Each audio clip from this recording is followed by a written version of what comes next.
Hey everyone, it's definitely been a while. We are starting on page 107 today. It's called The First Proof. What did I tell you? Jimmy said at lunch that same day, happily slapping the counter with both hands. They never think you'll actually count the bread. Never in a million years would they think you'd count. The bread order had come up 2 rolls short. I'd counted it twice to make sure. Jimmy swaggered over to the phone with a huge smile on his face. You just made his day, Colin whispered. Maybe his whole week. He was folding slices of ham and laying them out neatly on little squares of waxed paper. I watched Colin's fingers as they picked up each piece of ham. He didn't just smack them in half like I saw Jimmy do. Colin sort of bent each slice into a pretty fan shape. Once I started watching, I couldn't stop. It was hypnotizing somehow. I talked to Anna Marie last night, I said. I think she's coming back to school tomorrow. Colin nodded. Good. It was hard to imagine him sneaking around and leaving a rose on anyone's doormat, but I guess boys will surprise you sometimes. Hey, he said suddenly, you know what? I'm sick of cheese and lettuce sandwiches. He glanced guiltily at Jimmy, who was still on the phone talking about his missing rolls. Want to get a slice of pizza? We acted like everything was normal, making our sandwiches and wrapping them up like we planned to eat them at school. And then we ran to the pizza place down the block. It was crazy, but we felt like we were doing something wrong. We rushed back to school, stuffing pizza into our mouths and crouching down low when we passed Jimmy's window so he couldn't see us. Somehow we became so completely hysterical that we were still having what Mom calls fits of helpless laughter when we got to school. We must have sort of burst into the classroom because everyone looked up from their silent reading to stare at us. Julia rolled her eyes. You're late. Again, Mr. Tompkins said. And then the whole feeling dissolved and we went to find our books. I sat with my book open on my desk, thinking about the note in my coat pocket. 3 p.m. today, Colin's knapsack. Your first proof. I had to get a look inside Colin's bag to find whatever would or wouldn't be waiting for me. At 3 on the dot, I went to the coat closet and grabbed my knapsack to go home. Colin's was just a few hooks away. I could hear him talking to Jay Stringer in the back of the room, near Main Street.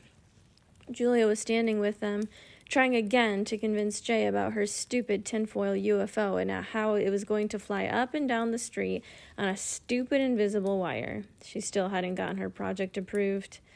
I reached over and unzipped Colin's bag. There was his denim-covered binder stuffed with falling-out papers, a paperback, and the cheese sandwich he hadn't eaten at lunch, soaking through its paper and smelling like pickles. Nothing unusual.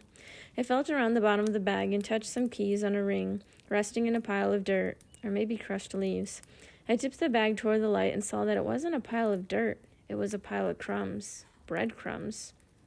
I patted the back of the bag, felt a lump, reached behind his binder and pulled out 2 of Jimmy's rolls. They were flaking all over the place. Colin must have grabbed them straight out of the delivery bag when nobody was looking. Next chapter is called Things You Give Away. I dropped the rolls back into Colin's bag, pulled my coat on and threw my knapsack over one shoulder and took the stairs 2 at a time. There was a mob of kids outside, like always, pushing and laughing and standing around talking, even though it was still freezing and had started to rain.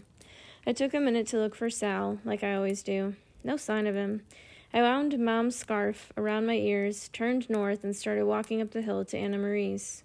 It didn't make sense. Not that Colin had taken the rolls. In fact, that was just the kind of thing I expected from Colin. But my brain was yelling all kinds of other questions at me. How could anyone possibly have known that Colin would take the rolls? And when had the note been put in my coat pocket? It didn't occur to me that you could have left it there the same day you put the first note in my library book about the Squirrel Village. I didn't get that at all until much later. And why me?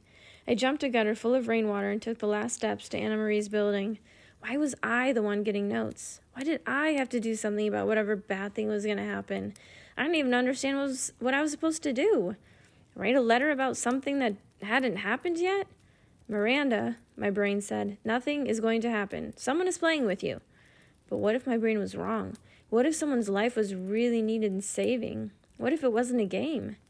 Anna Marie's doorman waved me in. Upstairs, her father answered the door with an unlit cigar in his mouth and asked me whether I wanted some cold noodles with sesame sauce. No thanks.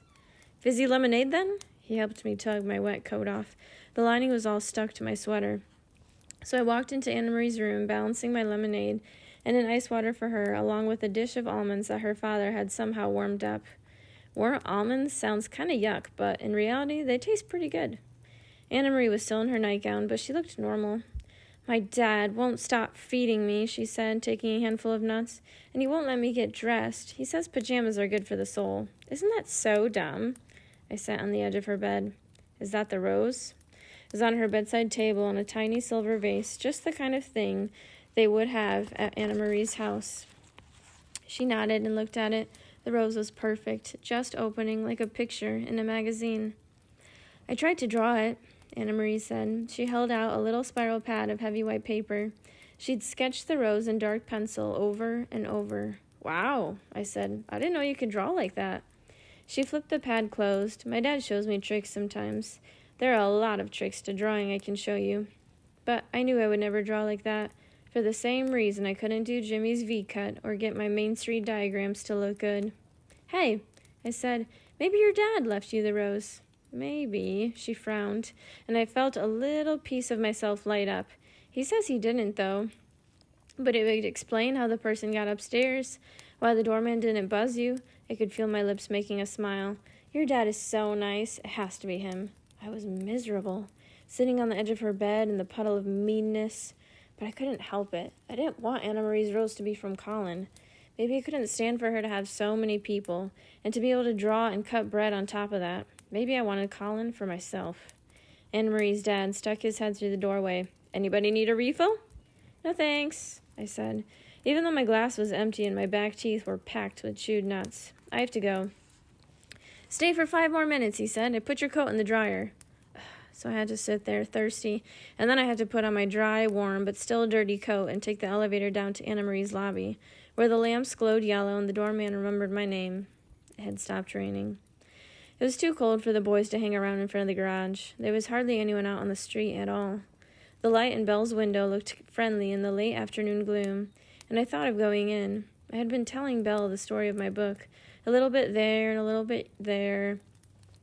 I'd tell her how Meg helped her father escape, and I described the first battle with IT, which is this giant, evil brain that wants to control everyone. I knew Belle would give me some vitamin C's and maybe a paper cup of hot chocolate, but it was getting late and I didn't want to have to walk down our block in the complete dark.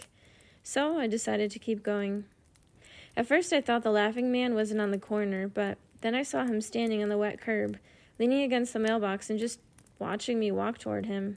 For 1 second, there was something familiar about him, and I noticed for the first time how old he looked. I thought about what Louisa had said, about how old people can't get enough heat. Maybe I felt sorry for him. Maybe he reminded me of Mr. Nunzi from upstairs. Or maybe I wanted to do something good, to make up for being kind of a jerk to Anna Marie, even if she didn't really know it. Anyway, I spoke to him. Hey, I said, opening my bag, you want a sandwich? I still had the cheese sandwich I hadn't eaten at lunch. I held it out. It's cheese and tomato. Is it on a hard roll? He sounded tired. I can't eat hard bread. Bad teeth. It isn't hard, I said. It was one of my best V-cuts ever. Probably a little soggy now with the juice from the tomatoes soaking into the bread all afternoon. He reached up with one hand and I put the sandwich in it. What was the burn scale today? He asked. I'm not sure, I said, pretending I knew what he was talking about. I didn't have a chance to, check. Rain is no protection, he said, looking at the sandwich in his hand. They should have had the dome up. Maybe tomorrow, I said. He looked up at me, and suddenly he seemed familiar again. It was something about the way his eyes took me in. He said, I'm an old man, and she's gone now, so don't worry, okay? I won't. He nodded. Smart kid. Next chapter is called Things That Get Stuck. Guess what? I said to Mom when she got home. The laughing man isn't completely crazy. He's kind of a CSP. CSP? Crazy-shaped person. Don't say crazy-shaped person. And what are you talking about? I gave him a sandwich today. He was sort of normal about it. Almost. You gave him a sandwich? It was a leftover from Jimmy's. Myra, why in the world would you give the laughing man a sandwich? What's wrong with that? I thought you would like it. You thought I would like the fact that you've struck up a relationship with a mentally ill person? What relationship? I just gave him a sandwich. We talked about this, Miranda. I thought you knew how to handle yourself. It's the only reason I let you walk around alone. I just gave a sandwich to a homeless guy. You're the one who works for criminals and hangs around with pregnant jailbirds. Not everyone accused of a crime is a criminal, you know. And besides, I'm not 12. I pointed at her sweatshirt, which had a rainbow on it. Well, you dress like you're 12. I could feel the tears starting, so I grabbed 2 bags of the chips Louisa had brought over, went to my room, and slammed the door. A few minutes later, she knocked and came inside. I'm sorry. You did a nice thing. I shouldn't have blown up at you like that. Why did you, then? She sat down on the bed next to me. I don't know. I guess it made me nuts, thinking you were putting yourself in danger. I like to tell myself that you're always safe, and there's no such thing, really, is there? I do trust you, Myra.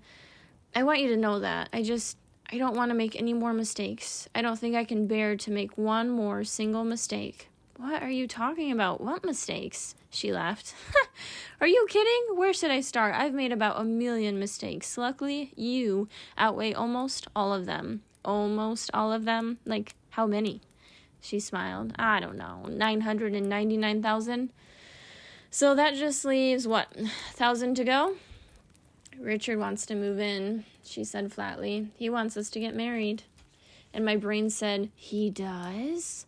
Then I got this feeling of lightness. I was happy. That's great, I told Mom. You think so? She smiled for a second, and then her mouth dropped.